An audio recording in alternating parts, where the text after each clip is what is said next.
Citadel. This is at the top of the monument of Namur. If Roger pans around to the left, he'll show you where the old start line used to be, and this is where they came round and then dropped round into the woods.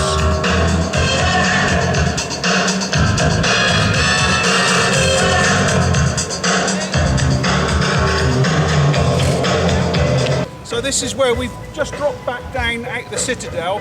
We're doing the track walk for the 1989 Namur track.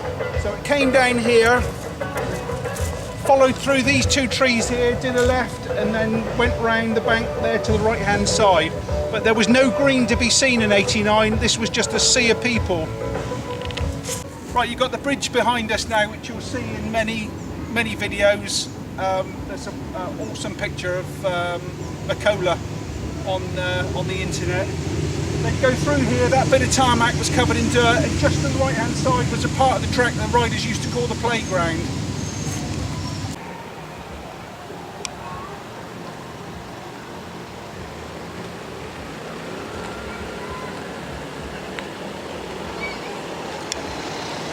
We're now on the other side of the bridge. We've got the playground to our left. The old paddock would have been up there alongside the road, and then the track goes through here and down, wiggles its way down through the trees. We're still really up on the top, but we're now just descending down the ramparts.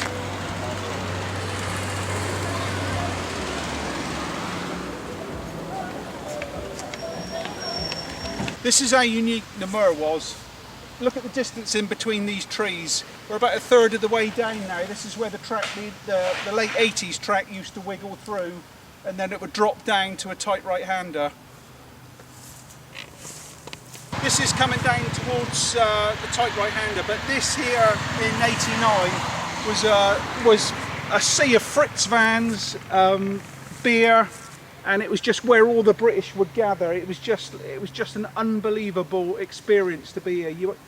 You just can't describe it. This was the first place I met Dino here. Oh. He came over here in a Porsche. How cool was that, of a Porsche in 89? So we're probably about half of the way down now. The track used to come down from my left, and then there used to be a little kink in the track that would send you up the bank, down to where Roger the cameraman's standing, and then the tight right-hander that took you up here. And whenever there was a wet meeting, this was the place to stand. This is where all the problems started.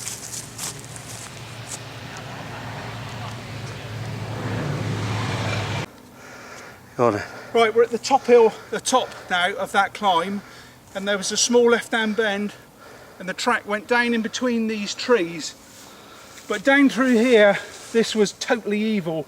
You'd have loads of exposed tree roots, and I vividly remember Billy Lyles having a huge moment here on his Kawasaki, getting it sideways on the polished tree roots, and then the track jinked round to its right-hand side, and then we'd come to Europe's probably first natural double jump, which you'll see in a minute. This was right, the section where the tree roots was, I've just spoke about, is up there. Now this here is Europe's first ever double jump, and I'm pretty sure it was either Paul Mallon or Jared Smith did this. I can't remember exactly what year, but you will see there's absolutely no proper run up to this at all. But one of them got enough speed up to come off this lip, and there was no approach to this lip at all, but managed to carry enough speed to clear that down there. And now you had to have seriously big balls back in those days to even consider doing that. The camera doesn't do it justice, does it? No, it's probably about a 1 in 3 climb. It's too steep to walk down. Okay. Right, that'll give you an idea of the steepness of this hill. That was the takeoff there, with no lip on it at all. You would just, the only thing that carried you over there was speed, and this is how far you had to come down. That's probably about 80 foot that you had to carry off onto this down ramp, and you've got trees either side of you. Those guys were brave.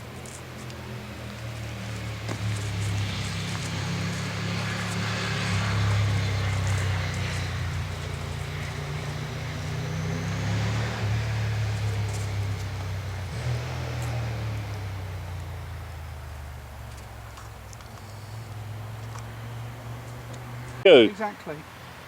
Unbelievable. And then the track jinked down through the trees here, and then it will take you down to the second of the jump downhill. There's some big old trees here, aren't there, that have your name on it. Yeah, as Roger said, every tree had a rider's name on it, and you just did your best to avoid it. This was like a trial section through here. Okay. Right, we're now about 200 or 300 yards from the first jump.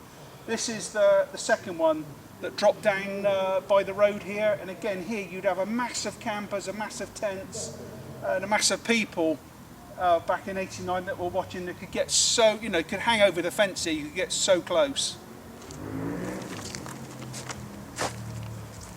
I don't think we walked down there, Dave. No, I went that way, because it only jinks round to the right there anyway. Again, that's so steep, you don't realise.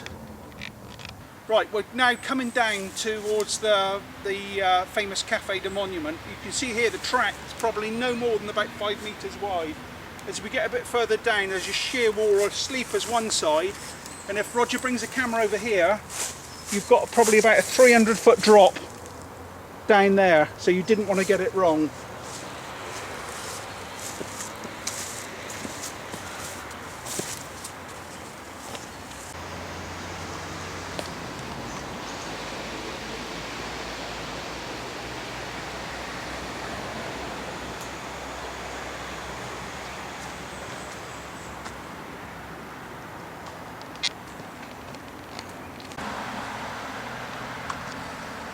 Okay, let's speak up. So this was the craziest part of the track. I remember arriving here in '89 and I was just totally blown away with this. This is another place where the Brits used to take over the Café Monument, but the riders used to come down here on the dirt and go straight onto tarmac. It was just unreal, and the crowds down here were just phenomenal.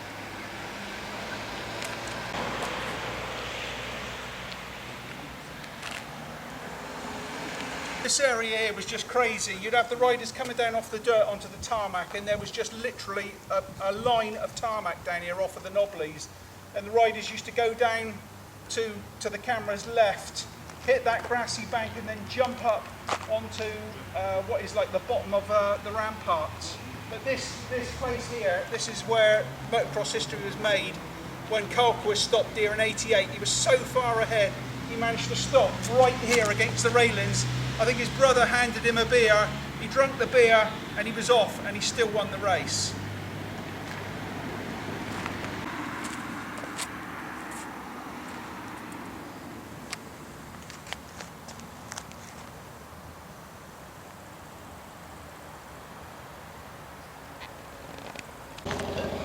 Okay. Well, we're now right at the very bottom of the track, and the cafe is to the cameras right there. You should come along here, and I would imagine this was flat out in fourth along here. And I vividly remember in '89, the track came right here and then straight up there, which has got to probably be a 2-on-1 climb. I remember Rob Andrews hitting, there was a great big berm here, and hit this berm so fast and right up that near, it seemed to me, an impossible climb, just so effortlessly. But this is right at the very bottom of the track now. Now we're working our way back up the ramparts, and I think there's 5 or 6 of them, but they are just incredibly steep. I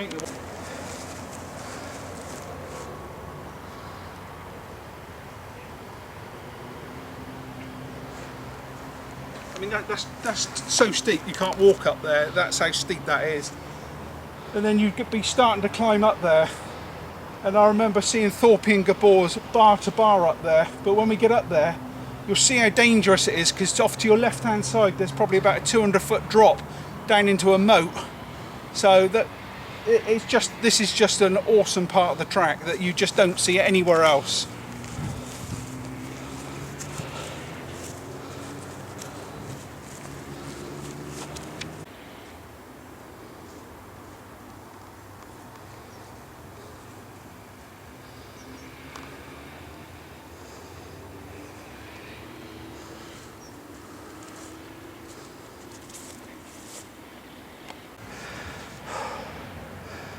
So this isn't a dirty phone call, it's just trying to get their breath back after walking up the first rampart.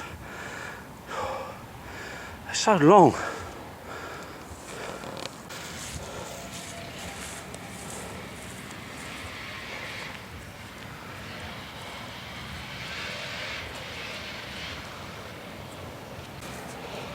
Right, but now coming up towards the fourth of the climbs up towards the Citadel, off to the left is the moat that you didn't want to go in, because you weren't coming out of there.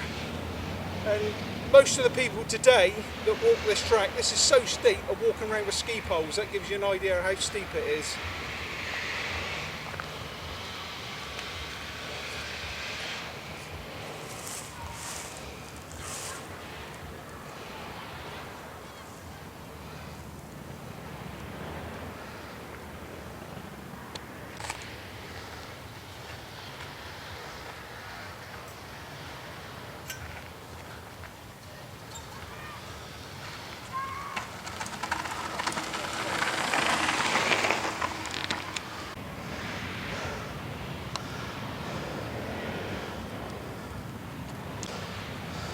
Still we keep climbing.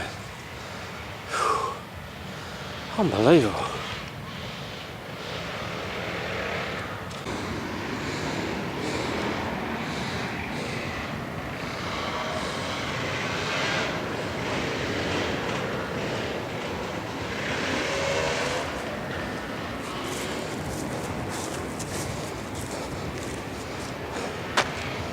So the last of the step up jumps. I've never been so high.